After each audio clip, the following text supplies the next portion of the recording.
ফকিন্নির ঘরে ফকিন্নি, এটা কি করছস? হ্যাঁ ও ভাবি, ওই মরছে ভাবি।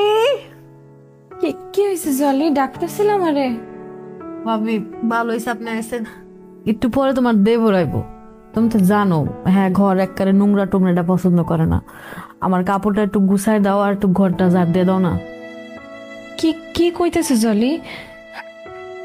আমি সারাদিন বাড়ির এত এত কাজ করি, এক ফুরন্ত বিশ্রাম নেওয়ার সুযোগও আমার নাই। আমি তো রাইতে রান্না চড়াইছি, আর তুমি তো কোনো কাজ করো না বোন। আমার শাশুড়িও তোমার দেয়া কোনো কাজ করায় না, তাহলে নিজের ঘরটুকু তো অন্তত নিজে গুছায় রাখতে পারো কও। আমি এদি পারি না। আর মুখে মুখে এরকম তর্ক করতেছো কেন লাগে ভাবি? তুমি জানো না আমি এমনি প্রেগনেন্ট। এই জুইকা যদি ঘরটার ঝাড়ু দেই আমার পেটে সমস্যা হইতে পারে।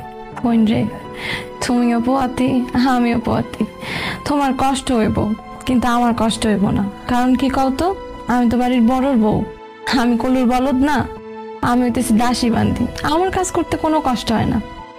ঠিক আছে, তুমি বিশ্রাম নাও, আমি ঘর পরিষ্কার করে দিতেছি। কত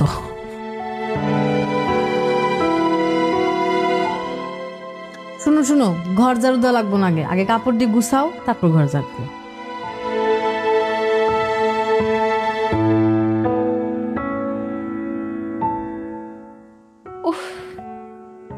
ঘরে তো তুমি একলা একলা বইসাই থাকো বোন, একটু এই টুকটাক কাজগুলো তো করলেই পারো।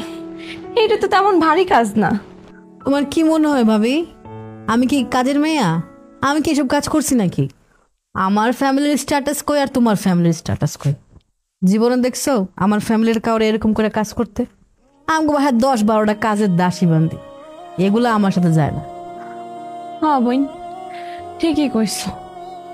আমরা হইছি গরিব ঘরের মাইয়া, ছোট থেকে কাম কাজ কইরাই অভ্যাস। তোমরা বড় লোকের মাইয়া, শুইয়া বইয়া খাইছো।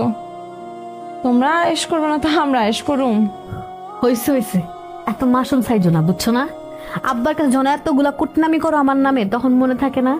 আমার সামনে আয়া একবারে এরকম দেখাও মানে ভাজা মাছটা উল্টা খাইতে পারো না, পিটারে দুধ লাগায় তারপর তোমার মুখে বুড়া দিতে না।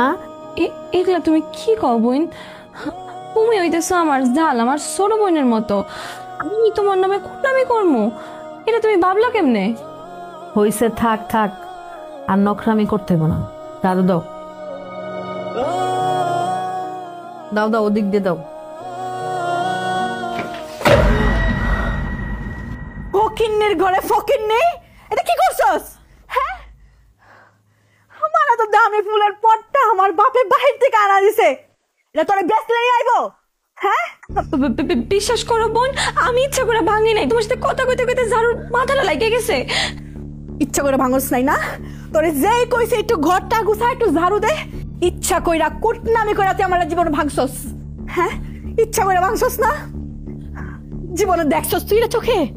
জীবনে তো 14 গোষ্ঠীনে দেখছে এগুলা। হ্যাঁ আম্মা, আম্মা চলি চলি চলি, তুমি চিল্লাও না। আমি কথা দিতেছি, তোমার ভাইরে কই আমি একটা দামি একটা ফুলদানি তোমার আনাই দিব। আল্লাহর দোহাই লাগে তুমি আমারে বিচার দিও না। আমারে বিচার দিলে আম্মা আমারে মাইরাই ফেলাইবো। আরে মাইরা ফালানি দরকার, বুঝছস না? আমি উনি পরিষ্কার করে দিতেছি।